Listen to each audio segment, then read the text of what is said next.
Mornings, a surge of sweat and breath and effort. Weights and bike and treadmill. The 2 hours a day when their bodies are not suspended and are instead forced to comply with gravity. In the Russian segment of the craft, Anton on the bike shaking off what sleep he had. Roman on the treadmill.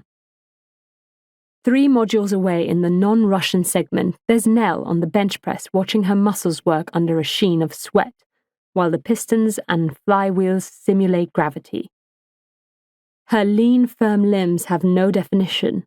No matter how you push and press and pedal for these 2 hours in the gym, still there are 22 more hours every day in which the body has no force to work against. Next to her, Pietro is harnessed to the US treadmill, listening to Duke Ellington with his eyes closed.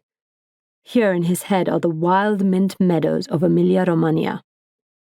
Chie in the next module, on the bike with her teeth clenched and the resistance up high, counting out the cadence of her pedaling.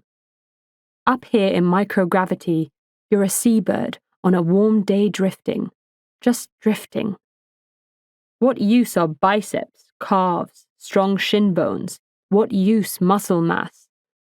Legs are a thing of the past. But every day the 6 of them have to fight this urge to dissipate. They retreat inside their headphones and press weights and cycle nowhere at 23 times the speed of sound on a bike that has no seat or handlebars, just a set of pedals attached to a rig, and run 8 miles inside a slick metal module with a close-up view of a turning planet. Sometimes they wish for a cold, stiff wind, blustery rain, autumn leaves, reddened fingers, muddy legs, a curious dog, a startled rabbit, a leaping sudden deer, a puddle in a pothole.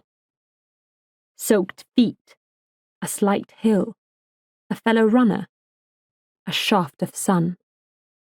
Sometimes they just succumb to the uneventful, windless humming of their sealed spacecraft.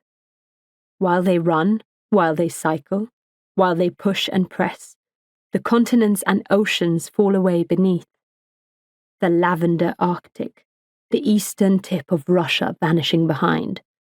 Storms strengthening over the Pacific, the desert, and mountain-creased morning deserts of Chad, southern Russia and Mongolia, and the Pacific once more. Anyone in Mongolia or those easternmost wildernesses of Russia, or anyone at least who knows about such things, would be aware that now, in their cold afternoon sky, higher than any aeroplane, a spacecraft is passing, and that some human is up there hefting a lift bar with her legs, willing her muscles not to give in to the seduction of weightlessness, nor her bones to birdness. Else that poor spacefarer will be in all kinds of trouble when she lands back on Earth, where legs, once more, are very much a thing. Without that hefting and sweating and pressing, she would survive the blazing heat and tumble of her re-entry, only to be pulled from her capsule and fold like a paper crane. At some point in their stay in orbit, there comes for each of them a powerful desire that sets in, a desire never to leave, a sudden ambushing by happiness. They find it everywhere, this happiness, springing forth from the blandest of places, from the experiment decks, from within the sachets of risotto and chicken cassoulet, from the panels of screens, switches and vents, from the brutally cramped titanium, Kevlar and steel tubes in which they're trapped, from the very floors which are walls, and the walls which are ceilings, and the ceilings which are floors, from the handholds which are footholds, which chafe the toes, from the spacesuits which wait in the airlock somewhat macabre.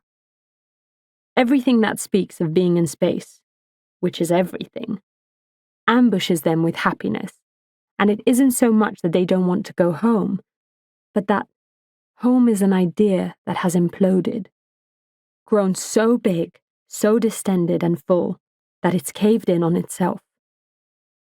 At first on their missions, they each miss their families, sometimes so much that it seems to scrape out their insides.